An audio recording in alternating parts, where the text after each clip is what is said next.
नमस्कार, मैं जोगेंद्र कथुरिया। बेबाक तीखे बोल चैनल की टीम आज पहुंची है रोहतक के अंबेडकर चौक, जहां पर अनिश्चितकालीन धरना आरंभ हो चुका है।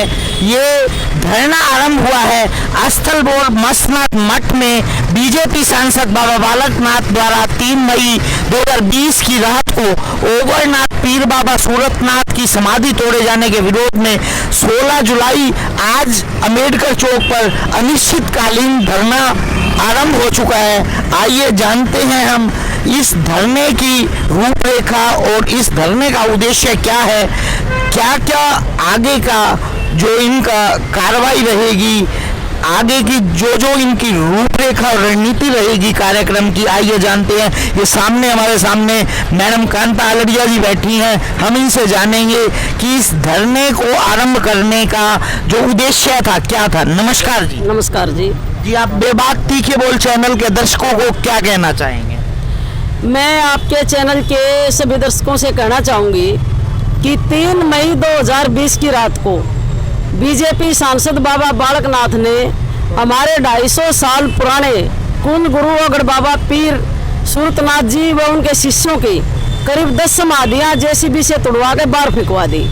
4 मई 2020 से हम लगातार प्रशासन को शिकायत भी दे रहे हैं, धरना प्रदर्शन भी कर रहे हैं, डीसी ऑफिस का घेराव भी कर चुके हैं, लेकिन भारतीय जनता पार्टी की सरकार, आरएसएस की सरकार लगातार प्रशासन के ऊपर दबाव बना रही है कि बाबा बालकनाथ के खिलाफ कोई कार्रवाई ना हो।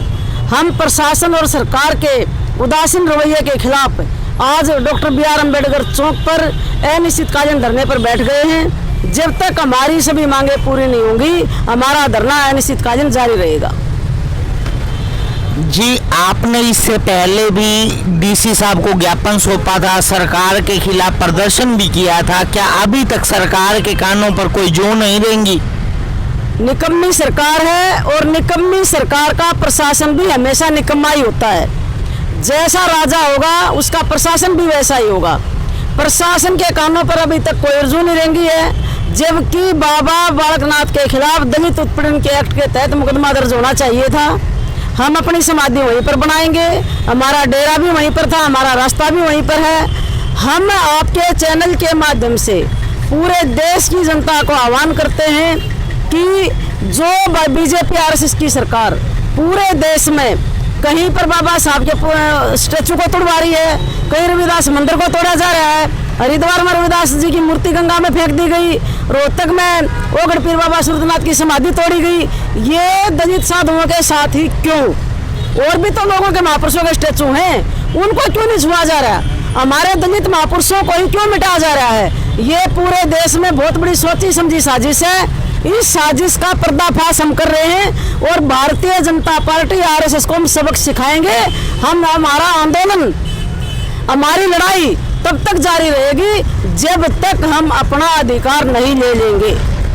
बहुत ही गंभीर आरोप लगाए हैं यहाँ मैडम कांता आलड़िया ने सरकार पर और प्रशासन पर कि सरकार दलितों के खिलाफ कार्रवाई कर रहा है। दलितों के जो संत महात्मा, साधु महात्मा हैं, उनके समाधियाँ तोड़ी जा रही हैं, स्टैचू तोड़े जा रहे हैं, जो दोषी हैं उनके खिलाफ कार्रवाई नहीं की जा रही है। हमारे साथी एक मंजीत मोखरा जी भी बैठे हैं, हम इनसे जानेंगे कि आगे आपकी क्या रूपरेखा और रणनीति है इस जो प्रदर्शन और अनिश्चितकालीन धरना जो आपने आरंभ किया है। ऐसा है जी, आपको अच्छी तरह मालूम है कि 1 जून को भी हमने अम्बेडकर चौक पर प्रदर्शन किया था और वो एक हमारा सांकेतिक धरना था। 17 जून को भी हमने डीसी ऑफिस का घेराव किया था।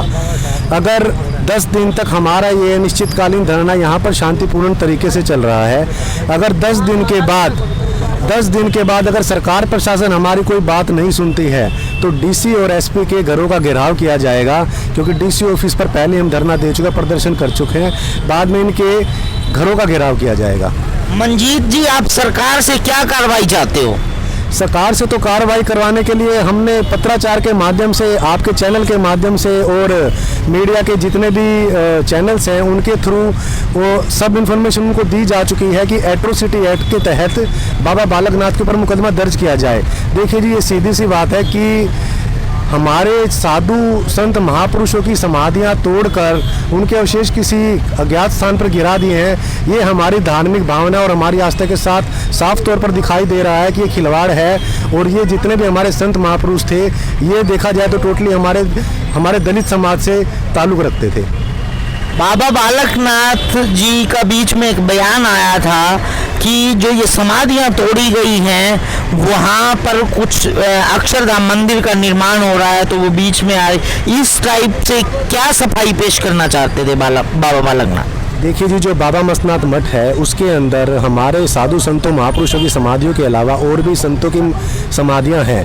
खाली हमारे जो संतों की समाधियां, केवल हमारे जो 10 साधु संत हैं, केवल उन्हीं की समाधियां तोड़कर उन्हीं के अवशेष गिराए गए। अगर किसी तरह का वो जिस तरह से उनके बयान आ रहे हैं कि मलबा था या किसी तरह की और चीज़ थी, तो और समाधियाँ क्यों नहीं तोड़ी उन्होंने? खाली हमारे संत महापुरुषों के साथ ही ऐसा क्यों किया गया? हमारी संत महापुरुषों की समाधियों के साथ ऐसा क्यों किया गया? लास्ट मीटिंग जब हमारी हुई बाबा बालकनाथ जी से बाबा मस्तनाथ मठ के अंदर, पहले उनका ये बयान ठीक मेरे सामने आया कि मैंने समाधियां नहीं तोड़ी, लेकिन बाद में उन्होंने खुद स्वीकार किया अपने मुंह से कि ये समाधियां मैं बनवा दूंगा। हम बाबा बालकनाथ जी से ये बात पूछना चाह रहे हैं, कभी वो इन बातों को डिनाई करते हैं, कभी हाँ भरते हैं। इसका मतलब ये है जुर्म तो उन्होंने किया है। अगर जुर्म किया है तो एक्सेप्ट करें और सीधी सी बात है, वो एक्सेप्ट जब कर रहे हैं सारी चीज़ों को, तो सरकार और प्रशासन उनके खिलाफ एट्रोसिटी के तहत मुकदमा दर्ज क्यों नहीं कर रही? प्रशासन क्यों मौन है? इस चीज़ का जवाब देना हमें सरकार और प्रशासन। आपको क्या लगता है सरकार का भी इसमें हाथ है? सरकार मिली हुई है? देखिए जी, आप अच्छी तरह जानते हैं बीजेपी की सरकार है, अलवर से वो सांसद बीजेपी से हैं। संत महापुरुषों को राजनीति करने की खैर नहीं करनी चाहिए, लेकिन जब बीजेपी के अंदर वो सांसद हैं और मोदी कैबिनेट के अंदर एक अपना अच्छा स्थान रखते हैं, तो ये साफ तौर पर दिखाई दे रहा है। हमारा समाज पिछले 2 महीने से सड़कों पर है और प्रशासन और सरकार कोई कार्रवाई नहीं कर रहा है। इससे तो यही प्रतीत होता है कि सरकार उनका साथ दे रही है। महेंद्र जी, आपको क्या लगता है जो बीजेपी सरकार है, क्या वो दलित विरोधी कार्य कर रही है? पूर्ण रूप से भाजपा सरकार दलित विरोधी है। आप पुराने रिकॉर्ड उठा के देख लीजिए, जब से भाजपा सरकार बनी है दलित मंदिर, दलित साधु संतों का अपमान पूर्ण रूप से करे जा रहे हैं। आप अब क्या चाहते हैं? सरकार यदि वो समाधियां दोबारा बनवा दे तो इससे क्या मामला शांत हो जाएगा? हाँ जी, समाधि हम बनाएंगे, क्योंकि जो संत थे वो हमारे थे और अपने पैसे से अपने समाज के बलबूते पर बनाएंगे हम वो पूरी समाधियाँ। सरकार से हमारी एक ही अपील है कि बाबा बालकनाथ के ऊपर कार्रवाई करके हमारी ज़मीन हमारे को उल्टी दिलवाई जाए। ये सामने विकास जी बैठे हैं, विकास जी से जानेंगे कि क्या धर्मवीर जी, आपको क्या लगता है कि क्या बीच का रास्ता है जिससे ये मामला जो इतना तूल पकड़ चुका है शांत हो जाए और दोनों पक्ष आमने सामने बैठकर कोई समझौते का भी विकल्प है बीच में? आमने सामने तो ये विकल्प ले नहीं रहे। हम तो अपनी कार्रवाई चाहते हैं कि हमारा काम हो जाए, हमारी समाधि जो टूटी है वो हम अपने आप ही बनवा लेंगे। ये बीजेपी की सरकार है, ना मान रही किसी से। हमने धरने भी दे लिए, प्रदर्शन भी कर लिए, ज्ञापन भी दे लिए, सारे काम कर लिए। ये बीजेपी जो दलितों की विरोधी सरकार है, अरे किसी तरह से मान नहीं रही हमसे। और भी यहाँ साथी बैठे हैं, इनसे जानेंगे आप क्या चाहते हैं? अब सरकार क्या विकल्प निकाले कि जिससे जो ये मामला शांत हो जाए? मामला शांत करने का एक ही है कि हमारा देश लोकतंत्र देश है। इस देश के ऊपर ऐसी कोई आपत्ति नहीं आनी चाहिए। सभी 36 बिरादरी एक बिरादरी है, और ये नहीं कि भाई एक दलित को अलग करके और हम ये दर्शाना चाहें कि हम लोग प्रॉपर हिंदू हैं। हिंदू तो सभी हैं, ऐसा इनको इतिहास भी नहीं कहता, और ऐसा इनको करना भी नहीं चाहिए कि जिसके ऊपर आम आदमी के ऊपर इतनी जब भावना जाए कि और वो ये उसको नफरत हो जाए। और ये जो बीजेपी सरकार चल रही है, आरएसएस चल रही है, इनका एक ही काम है कि अपना फूट डालो और शासन करो, और ऐसा हम होने नहीं देंगे। और हम इनके साथ हैं, 24 घंटे साथ हैं, तन मन धन से साथ हैं। और जब तक ये वाली मूर्ति की दोबारा से स्थापना नहीं करते, और ये वाला जो धरना है जो हमारी बहन जी ने बताया, वो चलता रहेगा। बहुत यहाँ पर लोग धरने में बैठे हैं या संत साधु महात्मा भी धरने पर बैठे हैं। इनसे भी जानेंगे कि क्या आगे की रूपरेखा और रणनीति रहेगी और क्या चाहते हैं। मैं रोहतासी मारम बेटगरवादी हरियाणा की जनता को उसकी काबिलियत समझाना चाहता हूँ कि हरियाणा में क्या एक भी ऐसा काबिल बाबा नहीं जो इस मौसनाथ डेरे को राजस्थान के हाथों गिरवी भी रख रखा है। ये तो पारिवारिक एक संस्था होगी कि राजस्थान का ही यहाँ गद्दे नशीन होगा। क्या हरियाणा में किसी पूरी जनता के अंदर एक भी काबिल ऐसा साधु नहीं है जो राजस्थान के कब्जे से इस डेरे को छुटवाया जाए। अब आप जो वर्तमान मुद्दा है, वर्तमान मुद्दे पर बोलिए। वर्तमान मुद्दे में आप क्या चाहते हैं, क्या सॉल्यूशन है?